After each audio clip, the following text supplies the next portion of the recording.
स्वागत है आपका मेरे संगीत कक्षा में।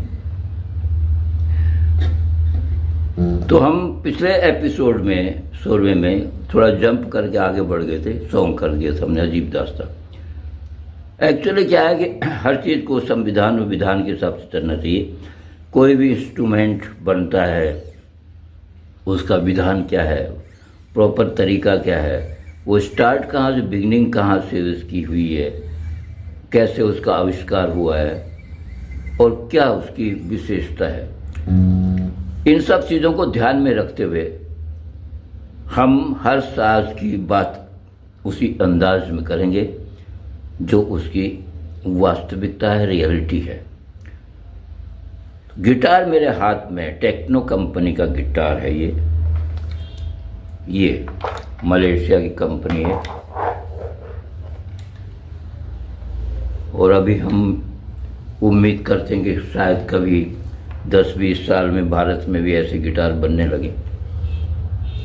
बहुत पीछे हैं इन चीज़ों में। तो हम बात करते हैं, गिटार एक यूरोपियन साज है, इंडियन नहीं है, लेकिन संगीत तो फिर इंडियन है ही, जिसका संबंध सामवेद से है। और सामवेद संगीत का एक वेद है। वेद, चारों वेदों में से एक वेद सामवेद है। यजुर्वेद, ऋग्वेद, अथर्ववेद और सामवेद। और मैं एक और चीज़ आपको बताना चाह रहा हूँ। दुनिया चाहे उसे कुछ और माने, कुछ और हिसाब से समझे, लेकिन गीता में श्री कृष्ण जब बताते हैं कि संसार में कहाँ कहाँ पर मैं उपस्थित हूँ, किन किन चीज़ों में, जैसे पीपल में बताया और बहुत सी जगह उन्होंने अपने आप को स्थापित किया कि मैं इस जगह हूँ। तो उन्होंने ये कहा कि वेदों में मैं सामवेद हूँ। तो उन्होंने सामवेद में क्यों कहा? क्योंकि सामवेद संगीत का वेद है और अगर उसमें कृष्ण समाये हुए हैं तो इसका मतलब सीधा सा है कि कृष्ण ही जन्मदाता हैं संगीत के, वो ही गॉड हैं इस म्यूजिक के। और बांसुरी से उन्होंने रागों की उत्पत्ति भी की है। हालांकि वो स्थान विद्या का स्थान है तो सरस्वती को दे दिया गया, क्योंकि कंठ में जो सरस्वती, जो आपका जो कंठ का जो विशुद्धि चक्र है, उस पर सरस्वती का साम्राज्य है। तो सर्वोच्च सत्ता पे तो कृष्ण है और देवी के रूप में सरस्वती विराजमान है।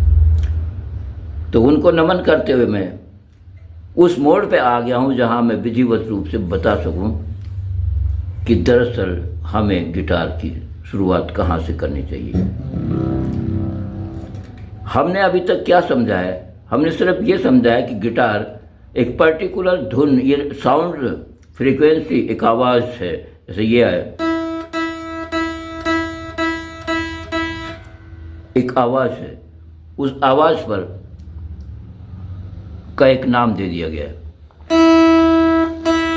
इस आवाज़ का हमने नाम दिया क्योंकि ये यूरोपियन साज है, इसलिए उन्होंने अपने हिसाब से इसका नाम चूज किया। हालांकि वो 7 ही स्वरों में, उतने स्वर आ जाएंगे फिर जितने में संगीत का विभाग है। इसको ई बताया उन्होंने, इसको ई कहेंगे हम। कह देते हैं ना, इसका नाम राम, उसका नाम श्याम, उसका नाम घनश्याम, तो इसका नाम ई रख दिया। और ई के बाद उन्होंने कहा चूंकि नोट्स 12 होंगे, संगीत में 12 होते हैं, 13वां नोट्स वही ई आ जाएगा, तो वो विभाजित कर दिया गया। ई, एफ शार्प, जी शार्प, यानी कि एफ पे 2 नोट हैं, जी भी 2 नोट है, एक शार्प कहलाता है, एक नेचुरल कहलाता है। फिर ए है, फिर ए शार्प है, फिर बी अकेला है, ए, ई और बी अकेला है, फिर सी है, फिर सी शार्प है, फिर डी है, फिर डी शार्प है, फिर ये। इसी विधि से आपको सीखना भी चाहिए। ये नहीं कि 7वां नंबर दबाओ, 8वां दबाओ, नहीं, आपको नोट्स के नाम याद होने चाहिए, तभी तो आप स्केल कर पाएंगे। अब ये 12 नोट्स हो गए और उसके बाद 13वां वही ई आ गया। इसी तरह बी स्ट्रिंग पर चलते हैं, तब तक बी के बाद अगला नोट, क्योंकि बी के बाद क्या आया, सी आया, तो यहाँ से सी से शुरू हो जाएगा, सी शार्प, डी शार्प, ई। अब ये जो ई है, ये और फर्स्ट स्ट्रिंग का एक ही सेम नोट है, मतलब एक ही साउंड है, देखिए आप, क्योंकि ये भी ई आ गया तो दोनों की आवाज एक ही है। E F, F sharp, G, G sharp, A sharp and B. ऐसे ही थर्ड स्ट्रिंग पे आएंगे जब, तो जी ओपन है, जी शार्प है, फिर ए है सेकंड नंबर, फिर ए शार्प है, फिर बी। अभी बी आ गया तो बी, इसकी साउंड बी से मिलनी चाहिए क्योंकि बी बन गया हमारा। ये देखिए बी स्ट्रिंग के ओपन से इसकी साउंड मिल रही है हमने, ये बी बजाएगा। फिर सी आ गया, फिर सी शार्प, फिर D, D sharp, E, F, F sharp, फिर जी। इसी तरह अगली स्ट्रिंग हमारी डी से स्टार्ट है, D sharp, E, F, F sharp, जी। अब ये जी से मिलनी चाहिए, जी पे आ जाओ, G sharp, A sharp, B, C sharp, B. अभी पांचवी स्ट्रिंग है वो A sharp, B, C sharp, D. अब डी से मिलना चाहिए, ये देखिए मिल रही है, D sharp, E, F sharp, G sharp, D. और फिर छठी स्ट्रिंग वैसी जैसे कि पहली स्ट्रिंग है। इस तरह ये डिवाइड किया गया इनके नोट्स को, और आगे तक इसको हम बजा सकते हैं कहीं भी, क्योंकि यहाँ से ई अगर बजने के बाद फिर एफ आ जाएगा, फिर एफ शार्प, इसी तरह इसी क्रम में आगे बढ़ते जाएंगे। जैसे बी आ गया, बी, सी शार्प, डी, इस क्रम में आगे बढ़ते चले जाएंगे नोट्स। अब तय हो गया कि ये इनके स्वर हैं। मैं इसी मेथड से चल रहा हूँ, मैं अभी अपने थॉट्स की बात नहीं कर रहा हूँ, मैं अपने रागों की बात नहीं कर रहा हूँ, वो बाद में आपको समझ में आने शुरू हो जाएंगे। तो शुरू में मैं नहीं चाहता कि आप इतनी डेप्थ की उलझन में पड़ें, हालांकि मैंने 2-1 वीडियो ऐसे डाल दिए हैं, भोपाली राग और यमन वगैरह।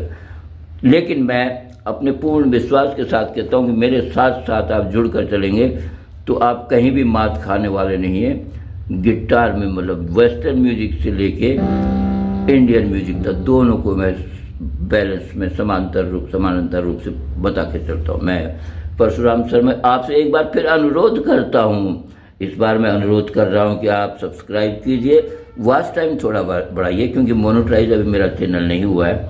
और जाहिर सी बात है कि मैं उम्र के दराज की 80-82 साल में हूँ, और मैंने कोशिश की है कि इस जरिए मेरी आमदनी का बने। वो आप थोड़ा मदद करेंगे, सब्सक्राइब करेंगे, वॉच टाइम बढ़ाएंगे, और जो भी इसके शेयर, लाइक वगैरह सब जो है प्रमोट करने की कोशिश करेंगे, उसके लिए मैं आपका शुक्रिया अदा करूँगा और आपसे जो है निवेदन करता हूँ।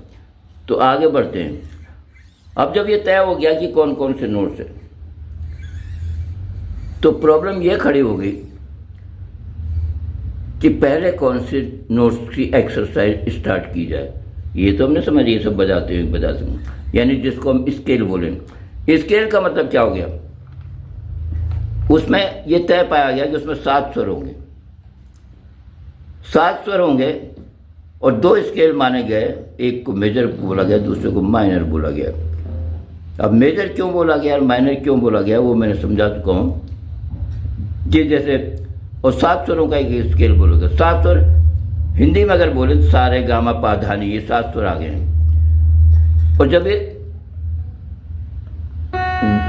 शुद्ध स्वर आते हैं, शुद्ध स्वर किसे कहते हैं, जैसे कि सा, ई बन गया मान लिया फर्स्ट स्ट्रिंग, और तो ये इसका रे बन जाएगा एफ, और ये इसका रे शार्प, ये एफ शार्प रे बन जाएगा। रे कोमल रे शुद्ध, गा कोमल गा शुद्ध, मा तीव्र मा। हाँ, हिंदी म्यूजिक में मा तीव्र आता है, पा धा धा नी, ये भी 12 ही है।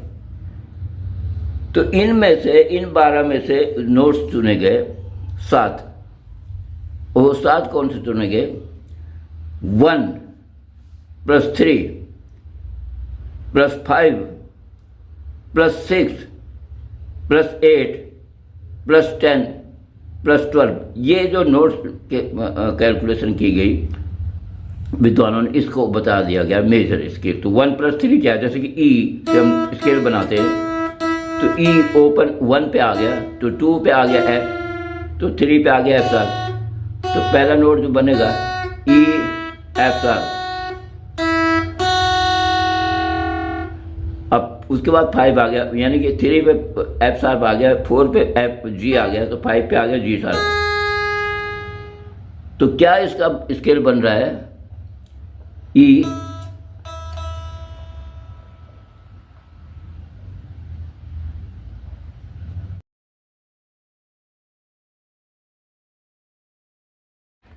तो जो नोट्स बन के आ रहे हैं 5, मतलब मैंने बताया 1+3, 1 मतलब 1 तो अगर ई का स्केल बना रहे तो ई 1 पे आ गया, एफ इसके 2 पे आ गया, एफ साहब 3 पे आ गया, जी 4 पे आ गया, 5 पे आ गया जी साहब। तो क्या आ गया? मैंने कहा 1+3+5 और 5 और 6 एक साथ हैं, 5 6।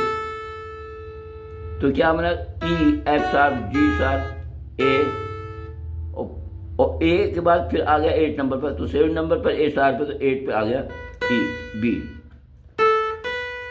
फिर 10 पे आ गया सी सार, फिर 12 पे आ गया डी सार। अब ये जो बन गए हैं ये सारे गामा पाधानी शुद्ध स्वर बन गए, ये सारे गामा पाधानी ये शुद्ध स्वर बन गए।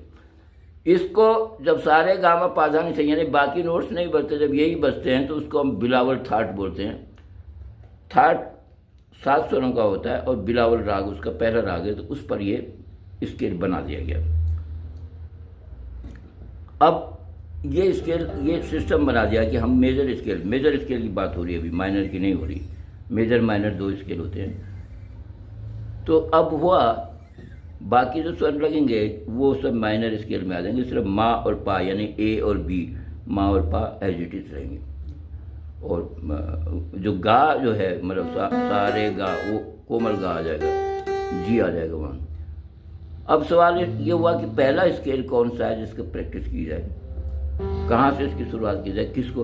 तो वेस्टर्न ने एक पर्टिकुलर एक नोट को मान लिया, वो था सी। वाई? अब सवाल उठता है क्यों सी माना गया? देखिए सी स्केल इसलिए मान लिया गया कि सी स्केल में कोई भी शार्प नोट नहीं आता, जैसे एफ शार्प भी नहीं आएगा, जी शार्प भी नहीं आएगा, ए शार्प भी नहीं आएगा, सी शार्प भी नहीं आएगा, डी शार्प भी नहीं आएगा। क्या बजेंगे? F E F G A B C D E. और ये नोट्स कहाँ से आना शुरू होंगे? सी स्केल से।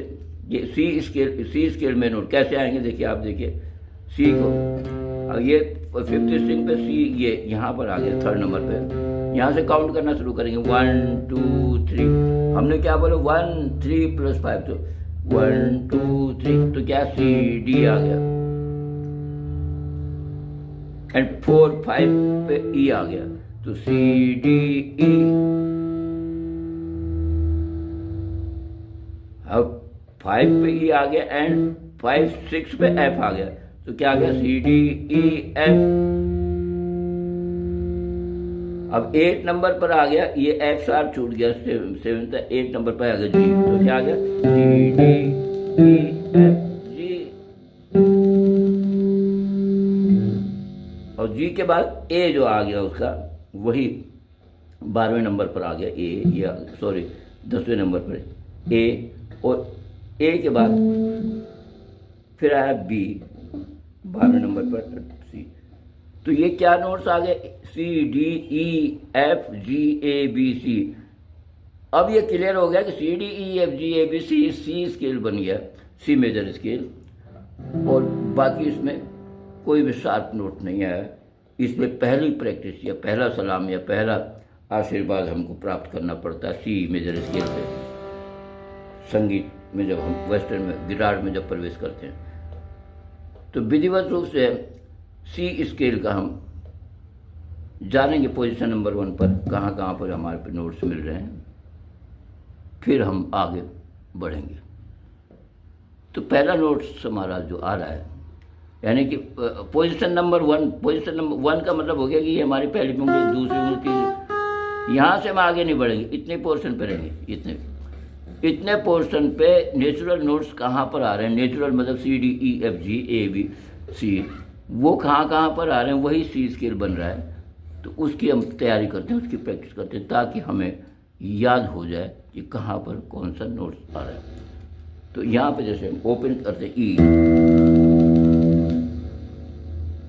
एफ 6 स्ट्रिंग, ई ओपन एफ, हमने क्या बजाना? नेचुरल नोट्स ई एफ जी 3rd नंबर, ई एफ जी हमारा आ गया यहाँ पर। ये ए इसका फिर आया हमारा। अब ए हम आगे बजा सकते हैं लेकिन आगे नहीं जाएंगे क्योंकि हमें ए की ज़रूरत है अब जी के बाद, क्योंकि हमने बजाना क्या है सी डी ई एफ जी ए, तो जी के बाद ए आता है तो ए हम कौन सा बजाएंगे, A open. Fifth string open note क्या है, ए है, तो क्या बजा, और ए के बाद हमको बी बजाना, तो बी क्या है फिफ्थ स्ट्रिंग को सेकेंड नोट, देन सी आ गया।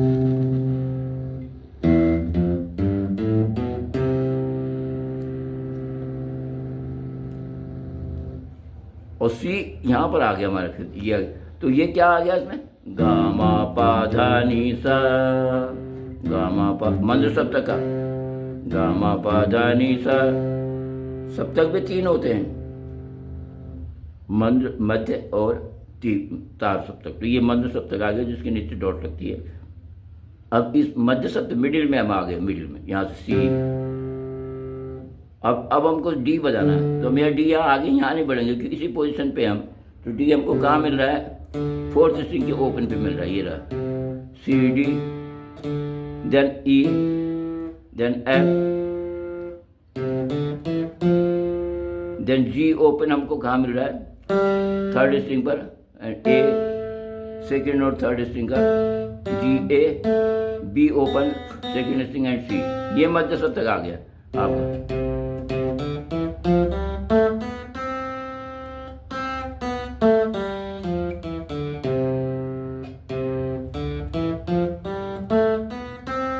ये भी आपका आ गया मध्य सप्तक, मध्य सप्तक आ गया।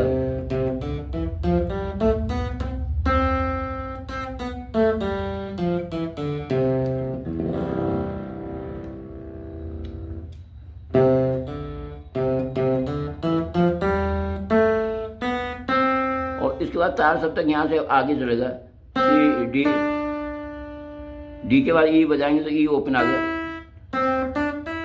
और ये एफ एंड जी, ये आ गए हमारे फर्स्ट पोजीशन में। यहाँ से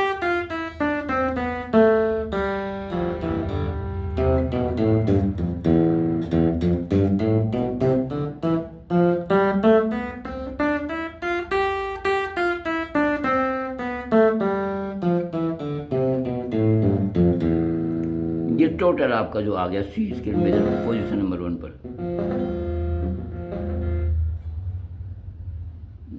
तो आज हम इतना ही करेंगे लेसन पर, ये इस लेसन को सी स्केल हमने प्ले किया पोजीशन नंबर 1 पर। तो आगे हम जो प्ले करेंगे, हम दूसरी पोजीशन पे भी जाएंगे, तीसरी भी जाएंगे और यहाँ तक इसको पूरा करेंगे।